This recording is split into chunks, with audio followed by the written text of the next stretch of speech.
So, I feel like the major emphasis and focus for this week is all about your communication, being able to be very persuasive without being domineering. And I also feel being able to persuade people with facts rather than manipulation. Okay. A lot of the times, when we want somebody to kind of do things that we think they should do, and we kind of justify it by saying, oh, it's for their better good, it's for their greater good, or it's for their best interest. And we might be in a position where we kind of spin the truth or omit truths, or spin a situation so that it skews other people's perception in a specific direction, and that is manipulation. So I feel like this energy is coming in with both of these spreads, so you want to be a little bit careful about your intentions, and you want to be a little bit mindful about not infringing on people's free will. And even if they make decisions that you don't agree with, it's really important to provide the whole truth so that other people can, make informed, enlightened decisions. Okay.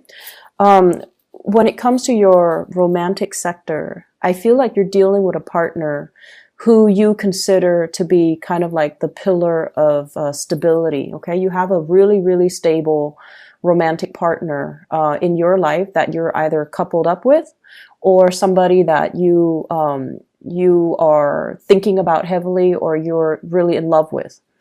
The person shows up as the Ten of Pentacles. So this is their energy. And what it denotes to me with this Ten of Pentacles is someone who's very, very career oriented. They're very family oriented as well. They keep in touch with their extended family members, grandparents, parents, nieces and nephews, aunts and uncles. So it's somebody that comes from a large family, and they take family roles and relationships very, very, very seriously. And in a way, I feel like they are very mindful of other people's faults, but they don't hold grudges against other people. And they have this enlightened belief that, we're all humans. We're all prone to making mistakes. So I'm not going to hold it against the other person. So I feel like from this person, their energy is very open. They're very loyal and very dependable. And I feel like that sense of loyalty extends to family members. So if you're dealing with them, if it's a crush or if it's even a partner, you want to be very careful about not nitpicking, their family members, because I feel like this really fiercely loyal type of person who might not take well to criticisms about their family members. Granted, they might have flaws, but I feel like this person is very deeply protective, and they're very deeply loyal to their family unit. And I also feel like if you are dating this person, they're fiercely, fiercely loyal to you.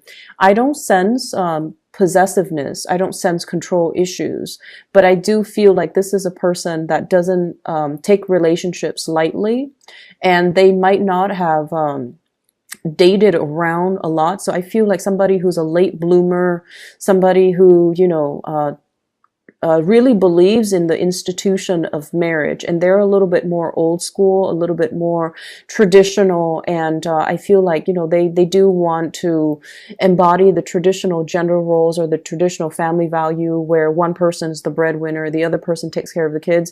It might not be as old school and as archaic as that, but I feel like deeply they're very, very entrenched in the past, and they are very reliable, a really good provider, somebody that has property, somebody that even works in the financial industry. Okay. I also feel if you are, this is your energy coming to the table. This is how your partner views you. You show up here as the King of Wands, and your energy is you take good care of yourself. You work out, you dress well, you're mindful about the way that you look. You have a public persona about you as well, where you might have to give presentations. You might have to, lead the way. You might be in charge of people. You might be a leader in your own right. And you're someone who it's like you're a major player in your industry, in your field of expertise. You have a lot of knowledge, and you're kind of like that career climber, where your position is very set and you're due for promotions next year and then the year after that. So you're very, very financially established, and they like the fact that, you know, you get things moving for yourself. You don't sit there and wait for opportunities. You're very proactive about getting out there. This is also feeling a lot of passion towards another person. This is somebody who's protective, who's caring, who's nurturing. They don't overstep their boundaries though. And in general, it indicates to me a lot of passion and chemistry that you are bringing to the table towards another person. If you are dealing with an earth sign, a Taurus, a Virgo, or a Capricorn, I feel like there might be communication issues coming into the picture, and your partner might be very slow to act. You know, with the nature of the Ten of Pentacles is that they're very, very methodical. They're very risk adverse. They don't like to take unnecessary risks. They don't like to deviate from their routine and their norms. And they don't really, they're not impulsive, not very spontaneous. And I feel like you're trying to get a lot of things moving, and this person is kind of dragging their feet. And as a result of it, I feel like there might be, you know, communication issues coming in through here with the Three of Swords, which is harsh words being exchanged, possibly a separation, or even thinking about like arguments between couples that can relate to, you know, the silent treatment, or like that can result in one person withdrawing because they're hurt. So be very, very mindful about how we communicate, because the King of Wands, it's someone who's very proactive, but they can be a little bit forceful, okay? If you're dealing in particular with earth signs, I feel like, you know, want to tone down on the teasing and the communication, and make sure you communicate from a space where you're understanding of their slowness to act, that you're also, you know, a little bit more understanding of their willingness or their unwillingness for change, okay, to make like rapid sweeping change in their lives. They see you as someone who's able to implement, you know, it's like you don't talk about things, you just do them. You don't sit there and say like, oh, here are my plans, you know, you just get things done. And I feel like your partner is not on the same time frame as you, and it can be a little bit frustrating. I see as well a lot of like missed opportunities between you and a crush. Okay, so we have here the Five of Cups. This is what I call like the heartbreaker card. It's somebody who can be seen as a little bit flirtatious. They are very, very friendly, but their attention is not exclusive to one person. Or at least they're not really aware of how other people perceive them. So I feel there's an element here about, you know, harsh words being exchanged, feeling that sense of regret, and feeling that sense of like, I shouldn't have said that, or, you know, he or she should not have said that to me. So it can create a little bit of an estrangement between two people. And we also have the Devil energy coming through here, which indicates, I feel like, for some of you who are not in well, you could be in a committed relationship, you're dealing with another person that might have entanglements elsewhere. Okay, so they might have a family, they might have, you might find out this week, like somebody you're interested in is already in another relationship. If they've been flirting with you hardcore, then, you know, I feel like you're going to put a stop to that.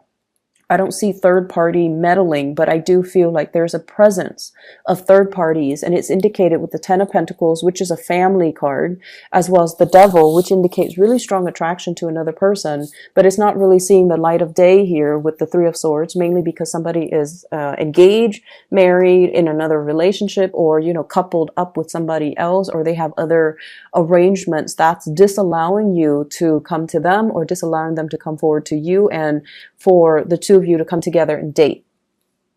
The other areas that I'm going to touch on here is, I feel like for many of you, there's a sense of like self-consciousness, being self-conscious, feeling like anxiety, and I feel like it's in the realm of public speaking. Okay, many of you have high levels of education. So I feel like the majority of people who are watching this you guys have like a high level of education, and it's indicated here with the magician. This is somebody I feel like, you know, it's somebody who has a mastery over many subjects. So you might have a master's degree, you might have a PhD, you might have a bachelor's degree, you might have multiple certificates, might have multiple degrees.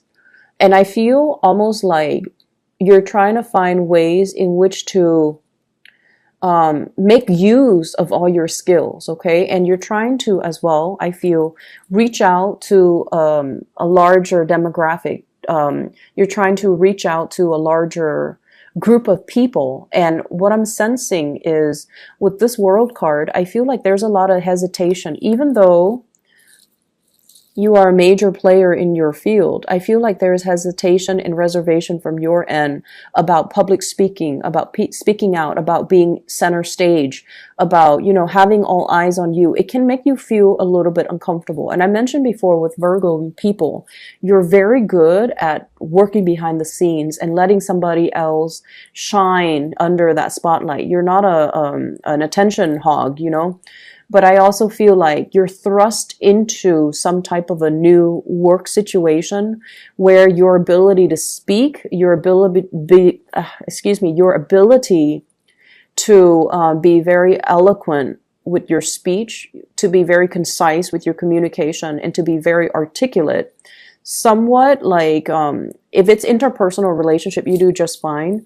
But if it's in a large group setting, you know, the anxiety sets in and self-consciousness sets in, and you're not able to convey the messages to the best of your capabilities. And I feel like you might be beating yourself up over it. Rehearse, rehearse, rehearse. Okay. Rehearse so that everything flows naturally, and so that you're not scrambling at the last minute. Just rehearse. It does wonders for you. Okay. So I see that element coming through where there's like social anxiety, or even like public speaking, fear of public speaking and things like that. I feel for many of you, there are, it's like making decisions with another person, trying to decide. And I feel like it's heavily work focused. Okay. I see a lot of work trips, a lot of travel and movement happening for you guys as well. And I feel some of you are finishing up something, like possibly publishing. You're trying to get people to publish it, or you are trying to attend like conferences where you have to, you know, talk about what you just published.